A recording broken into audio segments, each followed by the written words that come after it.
दीपस्तंभ फाउंडेशन की ओर से दिल्ली केंद्र की लोकार्पण मंच की शुभ अवसर पे मंच पे उपस्थित देश की युवा कार्यक्रम और खेल मंत्रालय की आदरणीय राज्य मंत्री मेरे बहन श्रीमती रक्षा खड़से जी,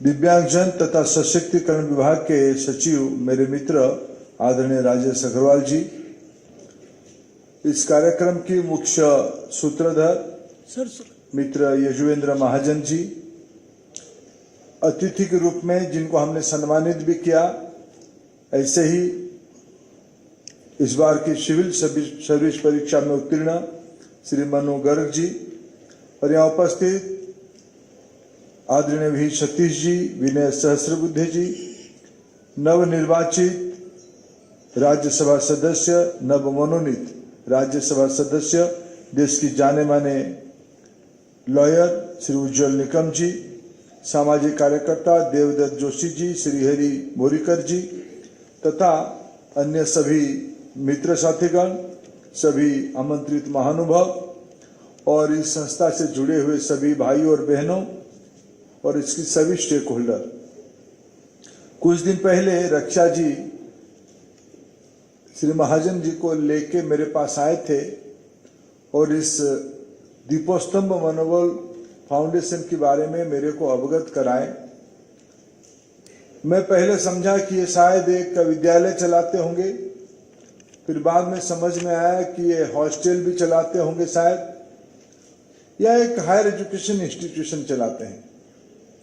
धीरे धीरे कुछ समय बातचीत करके ये ध्यान में आया ये कोई एक ही इंस्टीट्यूशन नहीं चलाते हैं, ये एक महासागर ही अपने आप में है, कई सारे चीजों को एकत्रित करके।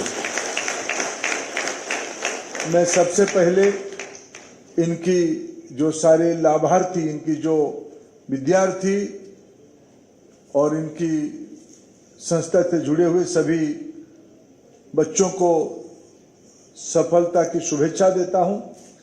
लेकिन मित्रों, मैं सबसे पहले आभार प्रकट करूंगा भारत की ओर से, सरकार की ओर से श्री यजुवेंद्र महाजन जी को। उन्होंने हिम्मत दिखाई अपने जिंदगी में इसको मिशन बनाने के लिए। मित्रों, मैं शिक्षा विभाग की काम देख रहा हूं। राष्ट्रीय शिक्षा नीति 2020 में कुछ शब्दों को बार बार उल्लेख किया गया है। Accessible education, inclusive education. मित्रों, सारे शब्दों की आज प्रतिरूप दर्शन मनोबल दीपस्तंभ ने हमको करवाया। मैं इसलिए आपको धन्यवाद देता हूं।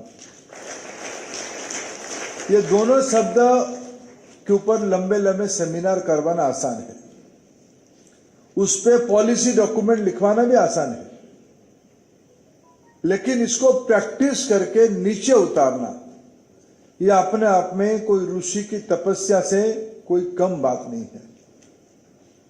जो उपलब्धि आज हमने देखा और दीपस्तंभ के प्रति इनकी सारे लाभार्थियों की जो आत्मीयता, जो समर्पण भाव देखा, मित्रों, आज यही समाज की आवश्यकता है। आजादी को अभी इसी महीने में और 4 दिन के बाद उसकी 79 ईयर हम लोग पूरा करेंगे। प्रधानमंत्री नरेंद्र मोदी जी ने 2047 तक और 21 साल के बाद, 22 साल के बाद शताब्दी स्वतंत्रता की मनाने के लिए और डेवलप्ड नेशन होने के लिए लक्ष्य रखा है। मित्रों, विकसित देश होने की शर्त ये केवल नहीं है अच्छी अच्छी इमारत बनना, अच्छे सड़कें बनना, हवाई अड्डा बनना और पर कैपिटा इनकम बढ़ना। एक सजग, समृद्ध और सभ्य समाज की एक परिचय है।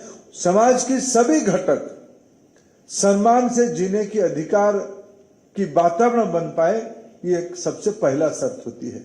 उस दिशा में भी कुछ सामाजिक कार्यकर्ता इसको जीवन की व्रत बनाए हैं, यही सबसे बड़ी उपलब्धि है। मैं अखिल भारतीय विद्यार्थी परिषद का कार्यकर्ता भी रहा हूं। जब मैंने श्री महाजन जी को मिला और उन्होंने अपना पृष्ठभूमि के बारे में बताया तो मेरा मनोबल और मेरा आत्मविश्वास और बढ़ा कि नहीं, अच्छे लोग अभी भी दुनिया में हैं और अच्छे काम समर्पण के साथ कर ही रहे हैं। मैं यजुवेंद्र जी, आपने बार बार आत्मीयता के साथ अपने बच्चों को मेरे बेटा मेरे बेटी कह रहे थे। एक शब्द तो माननीय प्रधानमंत्री जी ने खुद दिया है राजेश जी की विभाग को, भिन्नक्षम विभाग को। कभी कभी उसको हम विकलांग कहते थे, उसको प्रधानमंत्री जी ने पिछले 11 साल में एक नया परिचय दिया, दिव्यांग विभाग का, दिव्यजन कहा।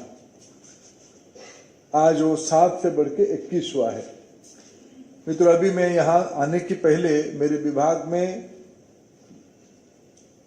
दिव्यांग बच्चों की व्यवस्था के बारे में कुछ बैठक कर रहा था। हमारा अनुमान है लगभग जितने स्कूली जाने वाले विद्यार्थी, देश में आज स्कूल जाने वाले विद्यार्थी उनकी संख्या 26 करोड़ है, लगभग उसकी 10% ये जो 21 दिव्यांग व्यवस्था बनी है, राजेश जी को भी उनको आइडेंटिफाई करना चुनौती होता होगा, क्योंकि इसके बारे में जानकारी अभाव, इनके बारे में सचेतनता के अभाव, कौन सी चीज सच में इस कैटेगरी में आता है बहुतों को मालूम नहीं होता है। अभी एक समीक्षा में ध्यान में आया कि लगभग 10% बच्चे, यानी 26 करोड़ में 10% बच्चे दिव्यांग कैटेगरी में आएंगे। उनका स्क्रीनिंग करना और उनको दीप स्तंभ मनोबल तक संस्था में पहुंचा के उनको आत्मनिर्भर कराना, उनको स्वाभिमानी करना और दया की पात्र नहीं स्वाभिमान की जिंदगी बनाने के लिए प्रेरित करना, इतनी बड़ी चुनौती समाज के सामने है। मैं ये भी मानता हूं समाज की बस की बात नहीं है, सरकार की बस की बात नहीं है, ये समाज की बस की बात है। आज हम लोग समाज एकत्रित हुआ है जिसमें हम सभी लोग उपस्थित हुआ है। मैं इस कार्यक्रम को अभी ये जलगांव में शुरू हुई थी, बाद में ये पुणे तक आई, अभी दिल्ली तक आया है। मैं शुभेच्छा देता हूं, ये देश की सभी इलाका में जाए, सभी राज्यों में जाए। कोई जरूरी नहीं दीप स्तंभ मनोबल कराए, लेकिन इसको दीप स्तंभ दीप बन के अन्य संस्थाओं को, अन्य संगठनों को, अन्य महानुभवों को भी प्रेरित करे, यही अपेक्षा और यही शुभेच्छा रहेगा। दूसरा, श्री महाजन जी ने बार बार दिव्यांगजन और अर्फन की शब्द लगाया। मित्रों, मैं एक शब्द कहीं से सुना था, अगर उचित माने तो महाजन जी और आप सभी मित्र उसको सोच सकते हो। मैं पूज्या ऋतिम्बरा दीदी के वहां कभी गया था, मथुरा में, वृंदावन में। वहां उन्होंने देखा एक शब्द उन्होंने लगाया कि वात्सल्य ग्राम। आज की अगर इंग्लिश हमारे राजेश जी के विवाह की टर्मिनोलॉजी में हम उसको ढूंढे, शायद वो ऑर्फनेज ही था, लेकिन मैं अनुभव किया, उसकी प्रक्रिया को समझा। उन्होंने बहुत जानबूझ के एक शब्द को लगाया, वात्सल्य ग्राम। उचित लगे तो आप दिव्यांग के साथ साथ अभी वात्सल्य को कैसे जोड़ पाए। ऑर्फनेज कोई हमारी शब्द नहीं है, इसमें दया और इसमें करुणा की बात आती है।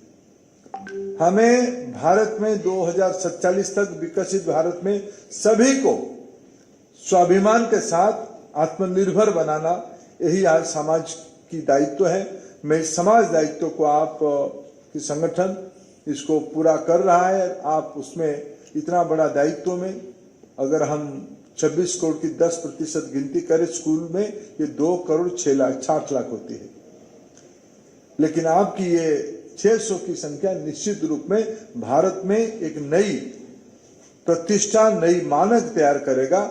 इस शुभेच्छा के साथ फिर आपको आभार प्रकट करता हूं मेरे को इस कार्यक्रम में जोड़ने के लिए। मैं आप सभी से सार्वजनिक क्षमा प्रार्थना भी करता हूं। मेरे को और एक पूर्व निर्धारित कार्यक्रम में जाने के लिए आपसे अनुमति लेता हूं। बहुत बहुत धन्यवाद।